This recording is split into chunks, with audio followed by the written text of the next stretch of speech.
হাজার হাজার মানুষ বেলুন ও ব্যান্ড পার্টি সহ বর্ণাঢ্য শোভাযাত্রা নিয়ে বুধবার দুপুরে নিজের মনোনয়নপত্র জমা দিলেন জলপাইগুড়ি লোকসভা আসনের বিজেপি প্রার্থী ডক্টর জয়ন্ত কুমার রায়। এবারও জলপাইগুড়ি লোকসভা নির্বাচনে সবথেকে বড় প্রতিদ্বন্দ্বী তিনি।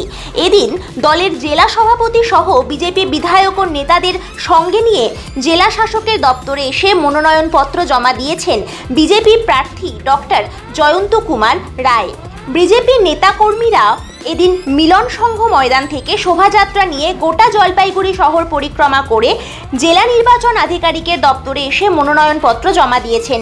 তার সঙ্গে ছিলেন বিজেপি জেলা সভাপতি বাপি গোস্বামী, ডাবগ্রাম ফুলবাড়ি কেন্দ্রের বিধায়ক শিখা চ্যাটার্জি সহ অন্যান্যরা।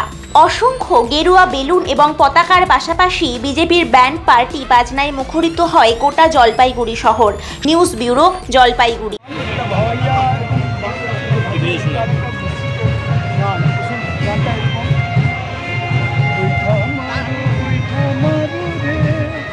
अरे ओ बैठर भैया, ओ बैठर भैया, झरिया बैठा नरिया, झरिया बैठा नरिया। কি বার্তা দিলেন এটা? যে আমাদের নেতাদের যে চালাচ্ছে সে হচ্ছে কান্দারি। তাকে বলা হচ্ছে যে তুমি এই যত ঝড় বিপদ সংকট আসুক না কেন, বিপদ আসুক না কেন, তার মধ্যে তুমি এগিয়ে যাও, এগিয়ে যাও, এগিয়ে যাও, আমাদের অভিষ্ট লক্ষ্যে আমাদের ধাক্কা মারতেছে ভাই।